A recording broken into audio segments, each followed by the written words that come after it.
Bonjour, et pour la dernière fois d'ailleurs, bonjour, ici en direct sur le plateau installé au CHU à l'occasion de ce Festival international de Liège du film de santé pour un peu tirer les conclusions évidemment de ce festival qui se clôturera demain avec la remise des prix. Deux invités, Albert Corré qui est vice-recteur d'université. Bonsoir, on peut déjà dire bonsoir parce qu'il est 17h. Et puis celui que tout le monde connaît maintenant, Philippe Cole, qui est vraiment à la base de l'organisation de ce festival international. Alors une question d'abord au vice-recteur. L'Université de Liège chapeaute forcément le CHU, la faculté de médecine. C'est important pour l'Université de Liège d'avoir ce genre de festival médical, mais pas seulement médical. Oui, l'université chapeaute, c'est peut-être un grand mot évidemment. L'université fait partie des institutions qui dire que la faculté de médecine fait partie qui soutiennent le faculté. Oui. Et la collaboration de la faculté de médecine et CHU évidemment sont plus qu'évidente. Donc c'est un partenariat qui est tout à fait dans le cadre du soutien par rapport à ce festival. Alors, qu'est-ce que l'université y trouve? Il suffit de regarder ce qui a été planifié sur la semaine et on voit que ça intéresse à la fois l'université dans le cadre de sa recherche. On voit qu'il y a eu des intervenants, des panels de personnes qui se sont rencontrés, qui ont débattu sur des problèmes liés à la santé, mais la santé c'est très large. On a vu des sociologues, des pédagogues, enfin des personnes qui ont des compétences qui sont à la fois diverses et qui ont pu intervenir dans le cadre d'Images et Santé. Ça, c'est un aspect des choses. Donc, il y a une collaboration interfacultaire, finalement. On ne se limite pas à la faculté de médecine. Et qui s'est notamment concrétisé hier avec la diffusion en 3D et qui a justement réclamé la collaboration entre deux facultés bien précises. Ça, oui, effectivement, là, l'opération 3D, enfin l'image 3D, c'est une nouveauté. Et là, c'est une collaboration avec plutôt une expertise en termes techniques, puisque c'est la faculté de sciences appliquées qui est à la base de l'image, si on peut dire, si on peut appeler comme ça. Et donc, c'est une collaboration entre la faculté de médecine, le CHU, et la faculté de sciences appliquées sur le plan technique à ce niveau-là. Mais il n'y a pas que la technique, il y avait aussi l'aspect recherche des autres facultés. Ça, c'est une première approche. Donc, il y a tout ce qui concerne la recherche et la compétence des personnes qui travaillent au sein de l'université. Et puis, il y a tout l'aspect pédagogique qu'il ne faut pas mettre de côté non plus. Il est important. On a reproduit des images et, comme vous le dites hier, pouvoir assister à une opération en direct en 3D pour des jeunes futurs médecins, pour des futurs étudiants en médecine ou dans le domaine de la santé de manière générale, de manière plus large, c'est intéressant. Donc on a pu observer, le fait qu'ils puissent y assister apporte à mon avis un plus. Et on a pu observer qu'il y a même des classes d'étudiants qui se sont déplacés pour assister à certains événements organisés cette semaine. Et là, on voit que l'aspect pédagogique s'adresse non seulement aux étudiants de l'université, qui participent directement, mais également aux futurs étudiants. Et ça, c'est important aussi, je pense. Alors, Philippe Cole, on arrive donc à la fin de ce festival, en tout cas la fin concrète, puisque demain, il y aura la remise des prix. C'est traditionnel, évidemment, de demander au principal organisateur de tirer des conclusions. Est-ce que vous êtes satisfait? Est-ce qu'il y a des choses à améliorer? Il y en a toujours, mais un premier avis sur le festival. Je pense que c'est un grand cru. C'est une expression que j'ai utilisée aussi il y a 2 ans. Je pense que cette édition est excellente. Je pense qu'elle est excellente de par le contenu. Nous avons vu d'excellents films. Les retransmissions directes se sont parfaitement déroulées. Il y a eu beaucoup de personnes qui sont venues assister au festival, que ce soit du grand public de manière générale ou des étudiants, des professionnels de la santé, des médecins, mais surtout du grand public. Je reprécise qu'Images et Santé est destiné au grand public. Nous avons eu énormément d'étudiants, particulièrement de l'enseignement secondaire, qui sont venus participer à de multiples ateliers pédagogiques qui leur étaient destinés. Je pense d'ailleurs que pour ajouter, abonder dans le sens de ce que le premier vice-recteur disait, c'est que c'est excellent pour l'université d'accueillir de nombreux étudiants d'humanité, de fin d'humanité, et de stimuler des talents, que ce soit dans le domaine médical ou paramédical ou psychologique ou ingénieur. Et donc je pense que c'est une excellente édition. Alors la retransmission directe d'une intervention en 3D dont on parlait tout à l'heure et qui a eu lieu hier à la Saunière a été un grand succès, aussi bien sur le plan médical que sur le plan technique. Et je tiens à remercier, à souligner la parfaite collaboration qu'il y a eu entre le professeur Verly, le professeur Didier Martin, donc chef de service de neurochirurgie, et moi-même et l'ensemble des organisateurs pour l'organisation de cette soirée. Alors, le point, je pense, sur lequel il faut insister aussi, c'est la couverture médiatique. J'allais vous en parler. Je ne sais pas ce que vous vouliez dire, mais moi j'allais vous poser une question. Est-ce qu'un événement comme celui d'hier, par exemple, et pas seulement, mais prenons celui-là parce que c'était une première, sinon mondiale en tout cas, au moins européenne, est-ce que ça ne méritait pas une plus grande médiatisation que ce qu'elle a produit finalement? Je pense que si. Alors on peut voir la bouteille à moitié vide et à moitié pleine.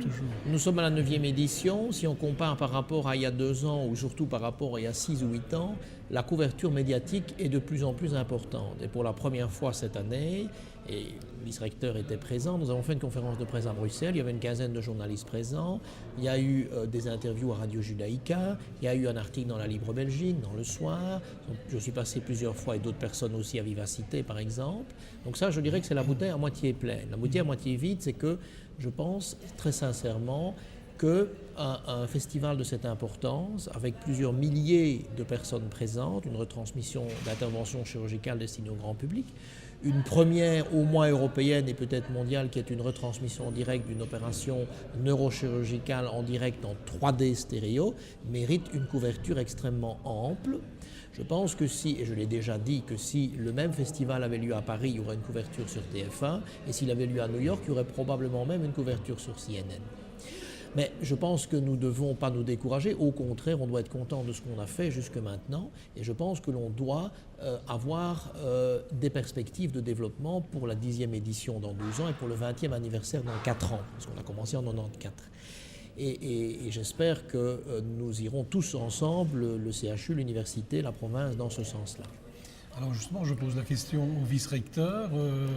Au niveau, on revient par de la médiatisation. Moi, ça sous-entend surtout la médiatisation au niveau international.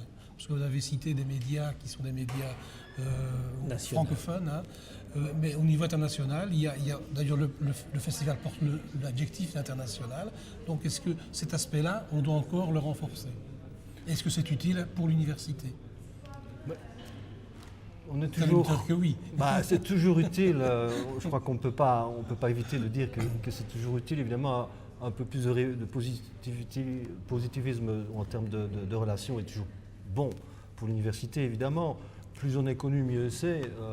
N'oublions pas que maintenant les universités se situent dans un contexte qui n'est pas uniquement un contexte local, mais qui est un contexte international. Donc nous avons des masters qui sont à destination non seulement des étudiants belges et liégeois, mais également des masters qui peuvent attirer des étudiants étrangers. Donc un tel festival montre que nous existons et ça va certainement nous rapporter quelque chose, j'en suis convaincu.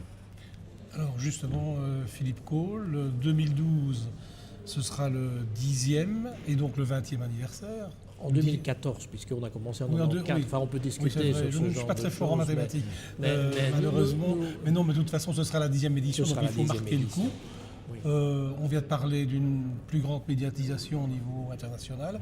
Est-ce que vous prévoyez d'autres choses susceptibles justement de retenir l'attention du public et des médias? Alors, je pense que d'abord, il faut étudier évidemment et tirer toutes les conclusions de cette édition-ci, attendre la semaine prochaine pour le faire, qu'il est nécessaire, nonobstant, de refaire un événement lié à la 3D.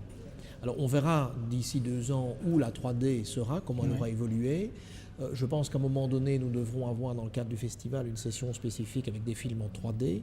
Je ne suis pas certain qu'il y en aura suffisamment, parce que nous parlons quand même de films de court et de moyen métrage, donc les moyens sont limités, qu'il y en aura suffisamment pour qu'il y en ait un nombre suffisant en compétition en 2012. Mais une retransmission en direct, par exemple, en 3D, peut-être cette fois-ci une opération cardiovasculaire, chirurgie cardiovasculaire, peut-être une opération en laparoscopie serait possible. La complexité est un peu plus grande parce que là, il faut une caméra endoscope en 3D et il faut un chirurgien qui a l'habitude de le faire, de travailler en 3D à ce moment-là, puisque lui aussi travaillera en 3D. Donc, je pense, et je pense que mon collègue Jacques Verly sera est parfaitement d'accord, et monsieur le vice-recteur aussi, que nous irons dans le sens de rapprocher les deux événements qui sont le festival 3D Stéréo et le festival Image et Santé. Ça, c'est un point. Un deuxième point dont on a déjà eu l'occasion de parler sur ce plateau et que d'autres personnes ont également mis en exergue ces jours-ci, c'est la volonté de développer davantage le côté grand public et peut-être de mettre progressivement sur pied, avec nos partenaires les Grignoux, un festival long métrage. Un festival long métrage qui aurait lieu, lui, à ce moment-là, évidemment, en ville, dans les salles de cinéma des Grignoux, et qui pourra avoir lieu en parallèle, un peu avant ou un peu après, c'est à définir, et de commencer peut-être par une dizaine de films qui seront en compétition. Et ça, j'y tiens vraiment à développer ça, et j'espère que nous pourrons déjà le faire en 2012, ou si ce n'est pas le cas, à l'édition suivante. Et ça, je pense que c'est également susceptible, moyennant peut-être la présence aussi d'un parrain, d'une marraine, par exemple un acteur, une actrice, un réalisateur de grand niveau, par exemple français ou canadien ou suisse, d'attirer davantage les médias. Il faudrait un peu que le festival, même s'il est déjà en ville, mais investisse la ville en fait. Oui. On pense au festival, on pense à Angoulême pour la BD par exemple, ou bien le festival de Bourges où vraiment il y a une invasion du festival en ville. C'est peut-être vers cela qu'on doit aller. Je pense que nous devrions garder ici le côté, je dirais, professionnel et étudiant, mais développer, et grand public aussi pour ce qui est des retransmissions directes. Notez que les retransmissions directes ont lieu aussi à la salle académique justement pour être dans le centre-ville. Il faut peut-être développer un peu ce côté-là, mais aussi l'aspect grand public en soirée, le week-end qui précède, le week-end qui suit de différentes manières, et que c'est un point important. Et je pense que c'est un de nos objectifs. Je voyais vous vouliez réagir. Mais c'est un peu une identification du nom de la ville au festival, ça. Mais c'est un objectif qui n'est pas facile à atteindre, mais bon. C'est aussi un exercice de longue haleine. Ben oui, je crois qu'on doit gagner.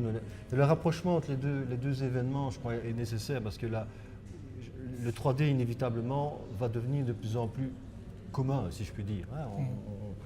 Donc, lui donner sa spécificité au niveau de l'image et santé, ça lui donne aussi quelque chose sur quoi il peut s'appuyer, et c'est intéressant. Une dernière chose, Philippe Cour, parce que le festival se termine avec demain la remise des prix, mais il y a encore un événement, une soirée ce soir, qui est très intéressante. Donc ce soir, nous accueillons Axel Kahn, donc le grand généticien français qui est également depuis quelques années le président de l'Université Paris-Descartes et qui vient parler donc de savoir, pouvoir et responsabilité. Nous sommes en partenariat avec les grandes conférences liégeoises et ça, je suis particulièrement heureux de pouvoir réaccueillir Axel Kahn, qui est d'ailleurs docteur honoris causa de l'Université de Liège depuis 2007, je pense, 2006 ou 2007. Et demain, nous avons la remise des prix avec de nombreux réalisateurs, nombreuses personnalités présentes là-bas, tout à fait. Mais merci Philippe Cole, merci monsieur le vice-recteur. Je voudrais peut-être en profiter, si vous le permettez, pour remercier tous les partenaires. De remercier particulièrement l'Université de Liège, le CHU, la province de Liège, qui sont vraiment les trois piliers du festival pour leur soutien.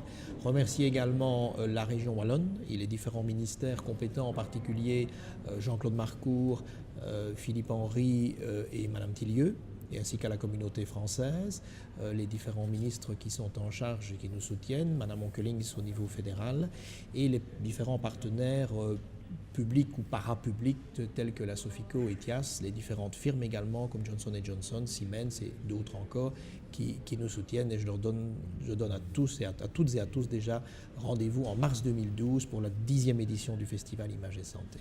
Voilà, cela devrait être dit. Moi aussi je vous dis au revoir et j'espère vous retrouver également en 2012 pour la 10e édition de ce grand festival international de Liège du film de santé. Voilà, au revoir. Au revoir.